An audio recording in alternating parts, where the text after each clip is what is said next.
Let me make sure. Yep. Hello, welcome to the Gay Dads. Take Tom 3. And Arnie. Arnie is behind the camera today, but it is Memorial Day. And when you think of Memorial Day, you think of people who have been heroes in our country and remembering them. And I've been thinking a lot about people that have maybe been heroes in the gay community. And maybe talking about them, talking about Stonewall, all those different things. And I actually have some friends of ours that are with us, George and Greg. Hi. And they are of the senior generation, shall I say? I know you love it when I say that, but I'm anyways, drinking your booze. That's right. I had to give you drinks to get you here. That's right. But anyways, I wanted to talk with them and have you all meet them and have them kind of share a little bit of their wisdom.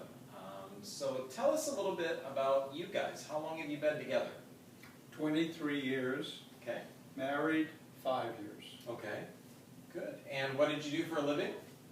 I worked for a car company. Okay. I was in education, in administration, and then classroom.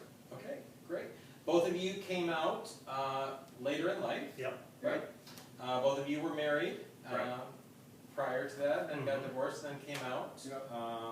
George has kids and grandkids, right? Yes. Yes. So, as do Arnie and I. So tell us a little bit about what you think about when you think of maybe heroes in the gay community, or kind of what people have gone through in the past and kind of paving the way for us.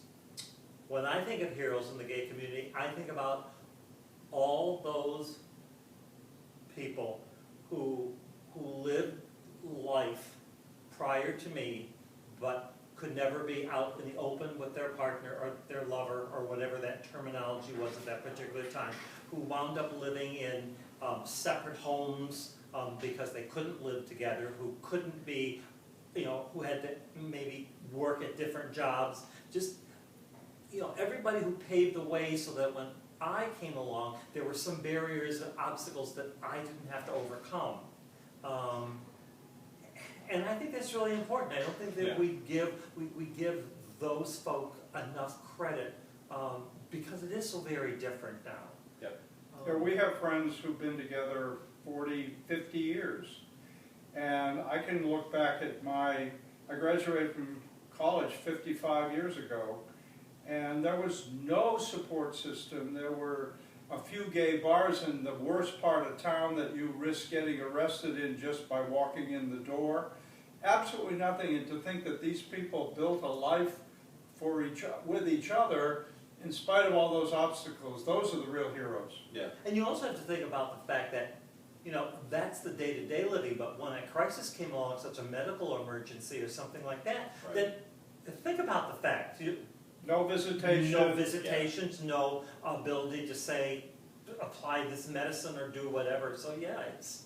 One partner dies and relatives they've never seen come in and swoop down and take everything, leaving the other partner out in the cold. No legal recourse whatsoever. And that's hard to believe nowadays. But Right, that they survived that. They survived that. Yeah. Interesting. Well, you had mentioned, people that have been together for 40, 50 years, and that's one thing I had noticed when Arnie and I started meeting other gay couples, that there were so many people that had long relationships, which was a little surprising to me because I think so many in the straight community, or even some in the gay community that may not know, really think of the gays as being more promiscuous, short-term relationships, things like that. But there are a lot of people that are in long, committed relationships.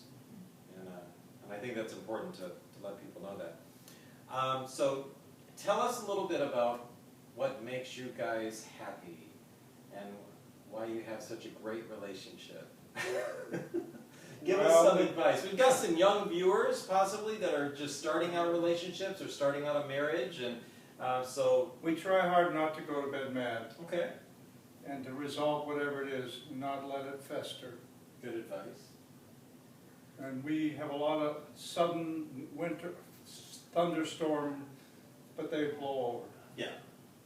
Good. You know what's important and what's not important. Right. And I think the other thing is to remain true to yourself in a relationship, so that you, in fact, you're bringing something vital and unique to the relationship, because that makes the relationship much more interesting, rather than trying to mirror or mock or glam onto the other person. You know, Codependent. yes, exactly. You don't want Yeah. to be a mirror image of somebody. No. You need to have your own individuality. Yeah. That's good. Well, thank you guys again for being here. We appreciate it, and I hope you all have enjoyed meeting George and Greg. They're great people, and I would encourage you to, wherever you are, to maybe make some friends with someone in a different generation and really learn from them, because I think that they have a lot of wisdom and a lot of advice to be able to pass on. So, hope you have a great weekend, and we'll talk to you next time. Bye.